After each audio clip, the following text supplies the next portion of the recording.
إن الحمد لله نحمده ونستعينه ونستغفره ونعوذ بالله من شرور أنفسنا ومن سيئات أعمالنا من يهده الله فلا مضل له ومن يضلل فلا هادي له وأشهد أن لا إله إلا الله وحده لا شريك له هو الأول والآخر والظاهر والباطن وهو بكل شيء عليم وأشهد أن حبيبنا ومولانا وشفيعنا وسيدنا محمدا عبد الله ورسوله اللهم صل وسلم وبارك عليه وعلى آله وصحبه ومن تبعهم بإحسان إلى يوم الدين يا أيها الذين آمنوا اتقوا الله حق تقاته ولا تموتن إلا وأنتم مسلمون يا أيها الذين آمنوا اتقوا الله حق تقاته ولا تموتن إلا وأنتم مسلمون أما بعد. Dear brothers and sisters, we start by praising Allah. We ask Him to bless this gathering. Can we hear okay? Yeah. Okay, alhamdulillah.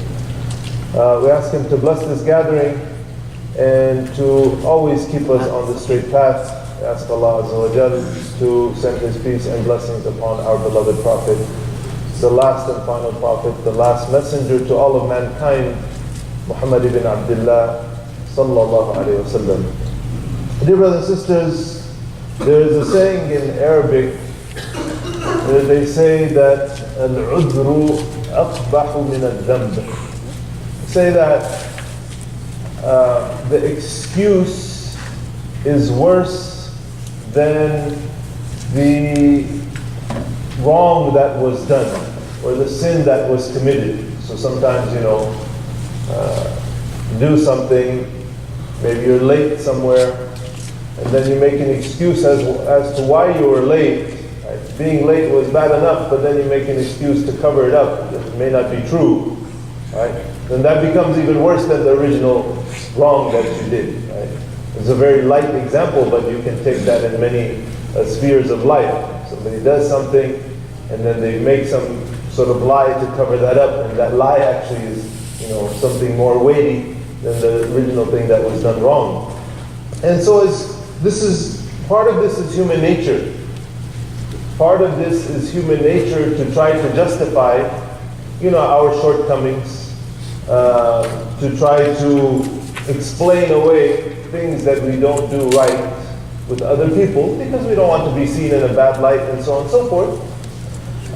And we use sometimes faulty logic to excuse ourselves and to try to lift that guilt that we feel on our own shoulders. And it's important that we understand as Muslims, we do have to feel a minimal level of guilt when we do things that are wrong. As our beloved Prophet ﷺ, he said that مَنْ رَأَى مِنْكُمْ مُنْكَرًا فَلْيُغَيِّرُوا بِيَدِهِ. The one that sees an evil action being done, let him change it with his hand. If he can't change it with his hand, then let him or her change it with their words. And if you cannot do that, then change it with your heart. وَذَلِكَ أَضْعَفُ الْإِيمَانِ. Right? And then change it with your heart. Hate that thing in your heart. That's the minimal level. So when we do things and we have this point of guilt, we should feel that guilt, not cover it up with other things. Right? And not cover it up with lies and excuses and so on and so forth. And some people go to an extreme, right, when they justify wrong actions to the point where they actually think that they're doing good. And Allah subhanahu wa ta'ala talks about this profile of these type of people. It says, الَّذِينَ ضَلَّهُمْ سَعْيُهُمْ فِي الْحَيَاةِ الدُّنْيَا وَيَحْسَبُونَ أَنَّهُمْ يُحْسِنُونَ صُنْعًا. That people who have been lost in this world and they went astray, and they think that they are actually doing something good when they're doing something that's harmful.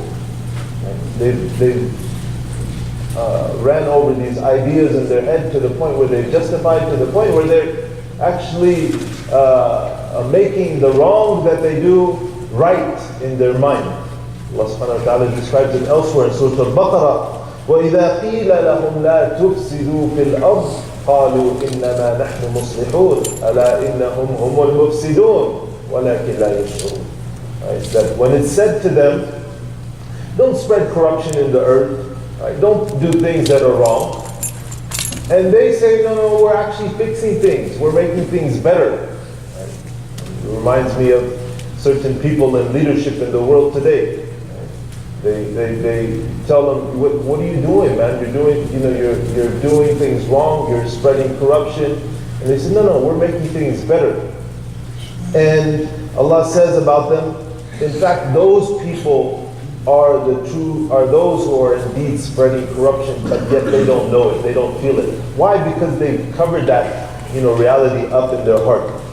So today, dear brothers and sisters, I want to talk about something I think very practical and some very common excuses that we as human beings, we kind of make to justify our wrongdoings and our sins and our mistakes that we make. And by the way, this is a very important discussion in Islamic ethics. A very important discussion in Islamic ethics. And it's very important for us as Muslims to understand our ethical standards, especially in a world today where we see things, on the highest level of government, which we saw run by us in the last couple of weeks with the Kavanaugh hearings and being proved for the Supreme Court Justice position. It was, at the end of the day, it's a discussion on ethics, right? What is an ethical lifestyle that's lived, and then how does America see that and deal with that? So it's very important for us as Muslims to understand these basic ethical values that we hold dear and we hold true. And sometimes certain things that may not be legally wrong. I'm not talking about the Kavanaugh hearings now, I'm talking about other things. Some things that may be legally wrong, may not be legally wrong. In other words, they haven't met the threshold of somebody breaking the law, but they're ethically wrong.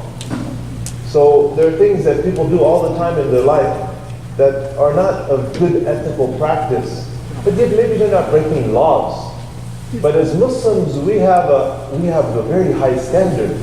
We have a very high standard that we abide to, that we hold to in our lifestyles. And it's very important that we understand that and that we live that. So I want to talk today about some common excuses that people use to justify the wrongs that they do. And inshallah, this is supposed to be an introspective kind of look, something that we listen to this and we're not looking at other people around us and say, oh yeah, this guy, he does that, or this lady, she does that. No, no. What is it within ourselves that we need to change? So one of the most common excuses that you hear people say or make is they say that, well, everybody else does it. Right? Everybody else does it. So why is it something wrong? If everybody's engaged in this, in Arabic, there's a very nice saying. It say that al-haqqu haqq walau la yattabi'uhu ahad. Right? Truth is truth, even if nobody follows it. Still truth. Wal-batil batil walau yattabi'uhu jami'u an-nas. And falsehood is falsehood, wrong is wrong, even if everybody's doing it. Right? So when people say everybody's doing it, a very common excuse. And I'm talking about things like, I don't know what people do nowadays to justify wrongs, but the old days people used to, you jailbreak your iPhone and you bootleg your, different products. People make illegal sort of cable hookups to their house, and they say, well, everybody does it, so what's the problem, right? It's wrong, yeah, I know, but everybody does it. So why should I be concerned with that particular wrong? It's so widespread that you don't even give it a second thought. We're not concerned with everybody. They're not our example. Our beloved Prophet sallallahu alaihi wasallam, Sayyidul Khalq Ajma'een, the master and leader of all humanity, he's our example. He's who we look to to follow, not what everybody does. Our Prophet ﷺ, he said in a beautiful hadith that's related at Tirmidhi, he said, لا يكن أحدكم إمعا. He says, none of you should be imma'a. The Sahaba, they never heard that word before. They said, what is that, Ya Rasulullah? And look how he grabbed their attention by throwing out this term. He says, the person that's imma'a, he says, أنا مع الناس. I'm with the people.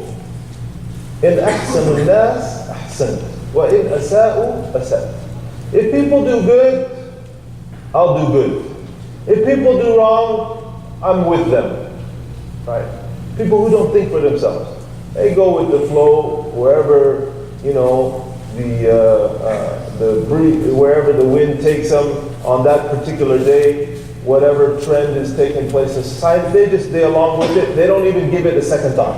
Right? They don't think about what is actually entailed or what ethical ramifications may be there. The Prophet ﷺ says, continuing the hadith, وَلَكِنْ وَطِّنُوا أَنفُسَكُمْ. He says, but ground yourself, make yourself solid in your understanding of this deed. إِنْ أَحْسَنَ النَّاسِ أَن تُحْسِنُوا وَإِنْ أَسَاءُوا أَن تَجْتَنِبُوا إِسَاءَتَهُمْ. Right? If people are doing good, be with them. Right? We have no problem participating in some good cause, no matter who starts it. Right? Muslim, Christian, Jew, atheist, if they're doing something good, we as Muslims have no problem in participating in that good and taking our share. But if people are doing evil and spreading wrong in this world, stay away from that wrong that they do. Those are the words of the Prophet ﷺ. Stay away from them when they do wrong. If they're doing good, do good. If they're doing wrong, stay away.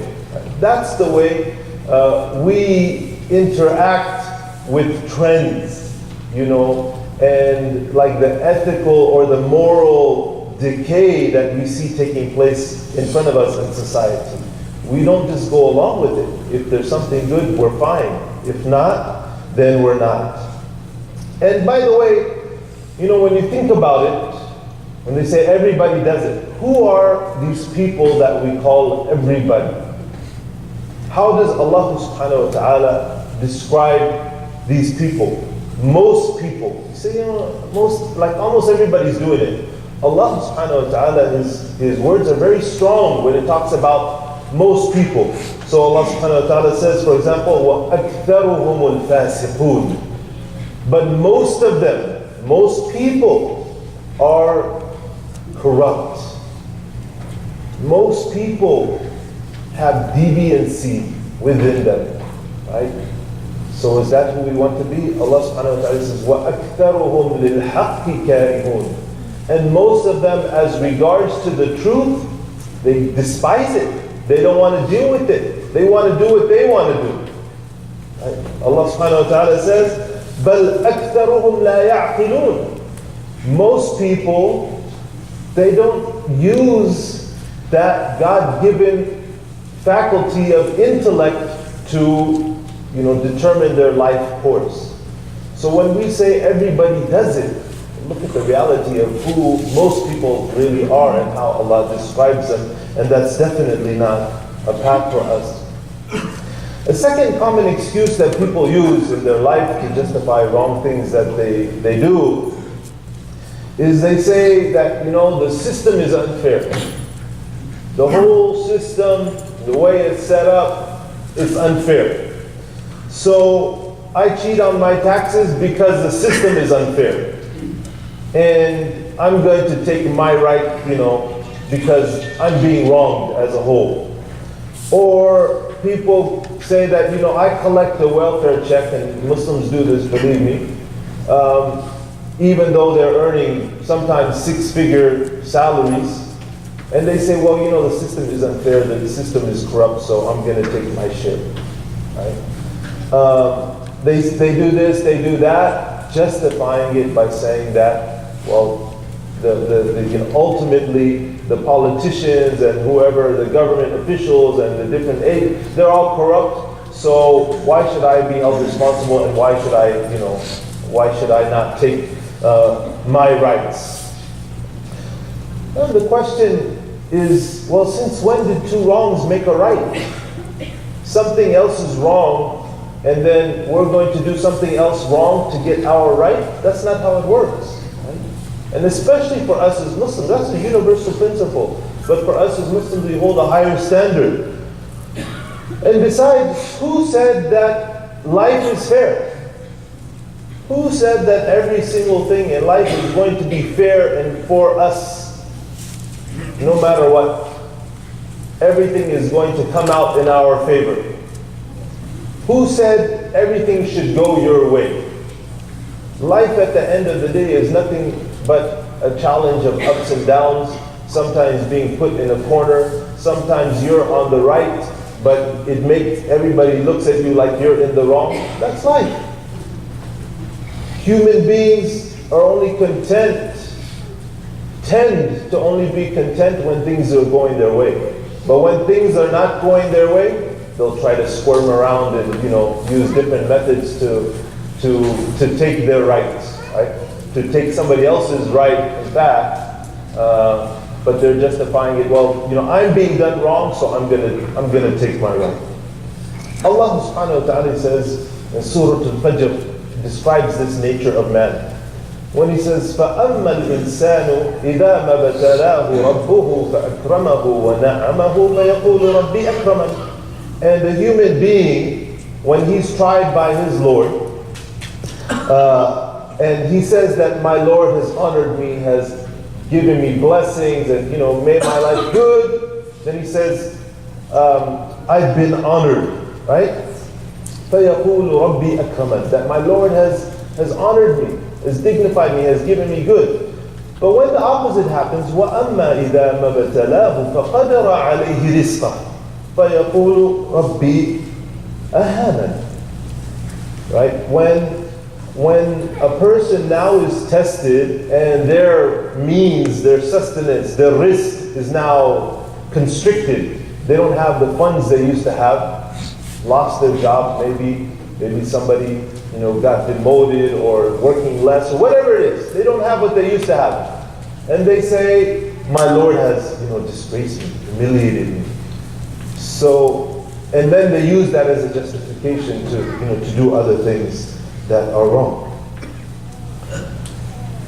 The reality of life, as we said, life is nothing but a constant set of tests. Life is nothing but a constant set of tests. Allah subhanahu wa ta'ala, He says, وَلَنَبْلُوَنَّكُمْ حَتَّى نَعْلَمَ الْمُجَاهِدِينَ مِنْكُمْ وَالصَّابِرِينَ. We will test you until we separate out those that are going to strive and struggle and do what's right, even in the face of difficulty, and those that are going to be patient. Allah subhanahu wa ta'ala says, وَلَنَبْلُوَنَّكُمْ بِشَيْءٍ مِّنَ الْخَوْفِ وَالْجُوعِ وَنَقْصٍ مِّنَ الْأَمْوَالِ وَالْأَنفُسِ وَالثَّمَرَاتِ وَبَشِّرِ الصَّابِرِينَ. We're going to test them with fear and hunger and a decrease in their wealth and their harvest and so on, but give glad tidings to those that are patient. So when things seem unfair, it doesn't mean we take matters into our own hand and try to manipulate the system. It means we be patient, right? Allah never said, وَبَشِّرِ الْمُخَادِعِينَ or something like that, and give glad tidings to those people who use trickery and things to get their way. وَبَشِّرِ الصَّابِرِينَ. Give glad tidings to those that are patient in the face of adversity. And by the way, people, you say the system is unfair, and you take advantage. You try to take advantage by cheating and conniving to do things. Remember, we have to remember that one day we're going to stand before Allah. One day we're going to stand before Allah, and Allah, huwa al-adl. Allah is the just. Allah is the ultimate judge, and He is going to bring an ultimate justice. And Allah subhanahu wa ta'ala is fair. and say that the system is unfair, Allah is the most fair. And Allah will never leave somebody without their right. You may not get it in this life, but if you're patient, وَمَا أَنَا بِظَلَّامٍ لِلْعَبِيدِ. Right? Allah says, and I will never do any wrong to my servants. Right? Allah subhanahu wa ta'ala is the ultimate source of justice and the ultimate one that's going to be fair. A third excuse that people use, another common excuse, they say that, I was just following orders. Right? I went along this path and I started doing certain things because my boss told me, or my wife told me, or my mother or mother-in-law told me, right? So I was mean or I did something wrong to somebody else in my family because a higher authority told me to do that, right? Somebody does something at work that's unethical, I say, but what can I do? My boss told me to do that. I have no choice in the matter. A very common excuse that people use. They say that, I have to do it. I have no choice. I was just following orders. We learn this beautiful general principle from the Prophet ﷺ. He says that, لا طاعة لمخلوق في معصية الخالق. You remember this one line and it fixes everything. That there is no obedience to another human being if in being obedient to them you are being disobedient to Allah. You cannot be obedient to another creature, another human being, if that's being disobedient to the Creator. It doesn't work like that. There's priorities, right? And we have to live that to our full extent to be ethical Muslims in what we do. We're not afraid to stand up for what's right. Sometimes we say, well, the authority, they told me to do this. Well, and I'm afraid. We're not afraid to stand up for what's right. Allah subhanahu wa ta'ala says, يَا أَيُّهَا الَّذِينَ آمَنُوا كُونُوا قَوَّامِينَ لِلَّهِ شُهَدَاءَ بِالْقِسْطِ. Right? Oh, you who believe, be those who stand up for Allah and be witnesses for what is just and what is right. That's the attitude of the believer. And then we say, well, if I don't follow these orders, then I'm going to fall into a very bad situation, and so I have to. I don't have a choice. We tell them that Allah subhanahu wa ta'ala tells you, وَمَن يَتَّقِ اللَّهَ يَجْعَلْ لَهُ مَخْرَجًا. Don't worry about it. If you do what's right by Allah, then Allah will find a way out for you. Right? You're worried that, well, you're going to lose your job because you're not complying to something that's not right. And some industries, by the way, have, by their very nature, are compromising in terms of principle and so on and so forth. But if you do what's right, don't worry about it. Allah subhanahu wa ta'ala will take care of you. Whether that means, and even if that means, somebody may lose their job, but believe me, Allah has something better waiting for you, right? If you do what's right. Another common excuse that people make, they say that, it's a gray area. And since it's a gray area, and since there's no exact guidance from Islam on this particular matter in their mind, they say, well, I'm just gonna participate in it, and it's no big deal. And people make all kinds of assumptions and notions as to what they think Islam doesn't talk about. Our deen, Allah subhanahu wa ta'ala and His Messenger sallallahu alayhi wa sallam give us light for all aspects of our life. So even those things that are gray area, believe me, there's guidance in those matters. People say that, well, I'm going to go to participate in the after work happy hour because that's just what everybody do. And I'm not drinking. I'm not really participating in everybody else's, but I'm not. So and it's it's a gray area. So don't bother me about that. Well, number one, like I said, we have text, we have guidance for all matters in our life, and it's just a matter of searching and finding that guidance. Right, number one. If we don't want to find it, we're not going to find it. But that's not an excuse. Ignorance cannot be an excuse, right? And our Prophet ﷺ, he told us, إِنَّ الْحَلَالَ بَيِّنْ وَإِنَّ الْحَرَامَ بَيِّنْ وَبَيْنَهُمَا أُمُورٌ مُشْتَبِهَاتٌ. That halal is clear and haram is clear. In between them there are doubtful matters. He didn't call them gray matters, he called them doubtful matters. And he says the one that avoids those doubtful matters, فَقَدْ اسْتَبْرَأَ, that person has, فَقَدْ اسْتَبْرَأَ لِدِينِهِ وَعِرْضِهِ. That person has made himself clean, he has purified his deen and his honor, right? By avoiding those doubtful matters. And the Prophet ﷺ, he continues to say, he says, وَمَنْ وَقَعَ فِي الشُّبُهَاتِ وَقَعَ فِي الْحَرَامِ. أو كما قال صلى الله عليه وسلم. And the person that falls into those doubtful matters, they fall into haram. They fall into forbidden matters. And he gives the example of a person who has sheep and his sheep, they graze over to a pasture that doesn't belong to them. So we have to understand, our Prophet ﷺ, he told us, دَعْ مَا يُرِيبُكْ إِلَى مَا لَا يُرِيبُكْ. Leave that which is doubtful to that which is not doubtful. So these sort of matters, we have to look for that ultimate guidance, and it's best for us to keep ourselves far, far away from things that could put us in a jeopardizing or a compromised position. أقول قولي هذا وأستغفر الله لي ولكم. ادعوا الله وأنتم موقنون بالإجابة.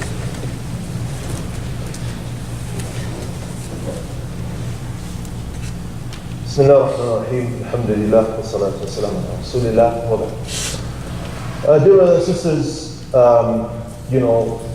there are many excuses that people make in life to justify the wrong that they do. Many things that we didn't talk about. People say, if I don't do it, then somebody else will do it.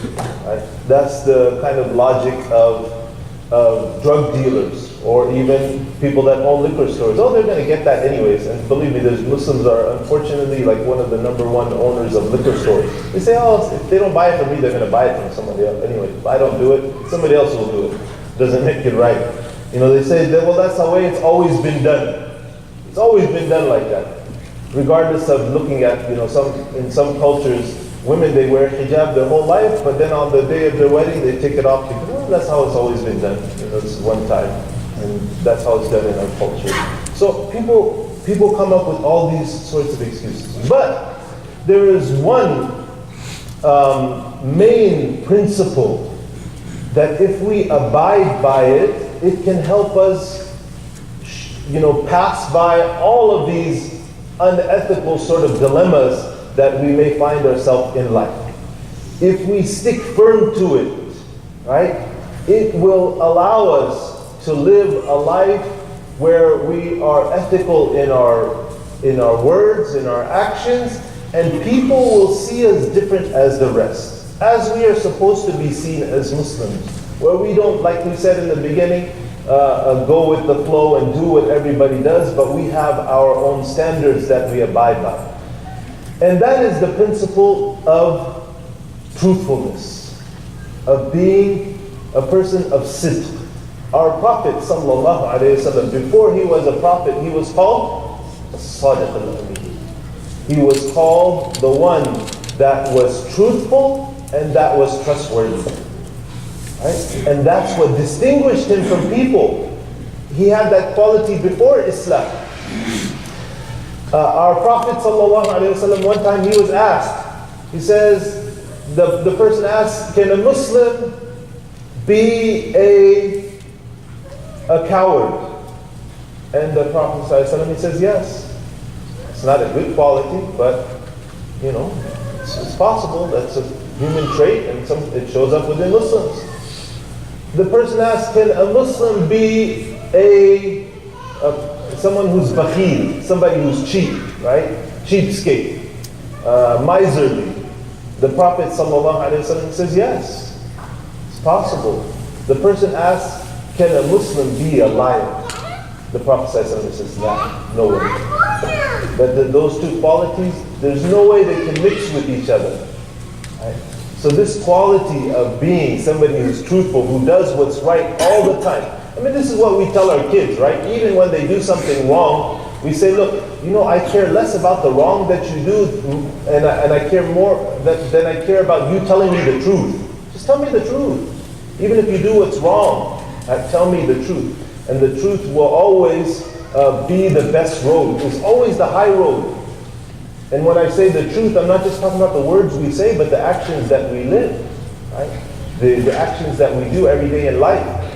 And our Prophet ﷺ, he told us about the quality of being truthful. He said, عَلَيْكُمْ بِالصِّدْقِ فَإِنَّ الصِّدْقَ يَهْدِي إِلَى الْبِرِّ وَإِنَّ الْبِرَّ يَهْدِي إِلَى الْجَنَّةِ وَمَا يَزَالُ الْعَبْدُ يَتَحَرَّى الصِّدْقَ حَتَّى يُكْتَبَ عِنْدَ اللَّهِ صِدِّيقًا. That he said, be people of truth. And he said, truth will lead to righteousness. And righteousness will lead to Jannah, to paradise. And a person, the slave of Allah, will continue to be truthful until they will be written with Allah as Siddiq, as a person of the highest order of truth. And then the Prophet ﷺ told us about the opposite. Those people that lie, and those people that don't take this course of action in life. إِيَّاكُمْ وَالْكَذِبِ فَإِنَّ الْكَذِبِ يَهْدِي إِلَى الْفُجُورِ وَإِنَّ الْفُجُورِ يَهْدِي إلى النار وما يزال العبد يتحرى الكذب حتى يكتب عند الله كذابا. That he said, and beware of lying and being a person who is constantly engaged in untruth, because untruth leads to evil, and evil leads to the hellfire. And a person will continue telling lies until they will be written with Allah as kadhab, as a liar. That's who they are. That becomes their personality. So we ask Allah to make us from the truthful. We ask Allah's protection from being from those who tell lies and who are engaged in evil actions. Dear brothers and sisters, as you all know, there was a horrible hurricane that hit in Florida and in Georgia and some of the other neighboring states that really laid destruction to many, many communities. We ask Allah to help those that are suffering and those that are in need in those communities. We ask Allah to give them the strength to overcome this. And we ask Allah subhanahu wa ta'ala to give them safety, and we ask Allah to give safety to our Muslim brothers and sisters in other parts of the world that are also in struggling and being oppressed and also find themselves in great difficulty. Allahumma inni da'in aqulu ameen. اللهم اغفر للمسلمين والمسلمات والمؤمنين والمؤمنات الأحياء منهم والأموات إنك سميع قريب مجيب الدعوات. اللهم أعز الإسلام والمسلمين. اللهم أرنا الحق حقا وارزقنا اتباعه، وأرنا الباطل باطلا وارزقنا اجتنابه. اللهم ربنا آتنا في الدنيا حسنة وفي الآخرة حسنة وقنا عذاب النار. إن الله وملائكته يصلون على النبي يا أيها الذين آمنوا صلوا عليه وسلموا تسليما. اللهم صل وسلم وزد وبارك على سيدنا محمد وعلى آله وصحبه أجمعين. وأقم الصلاة.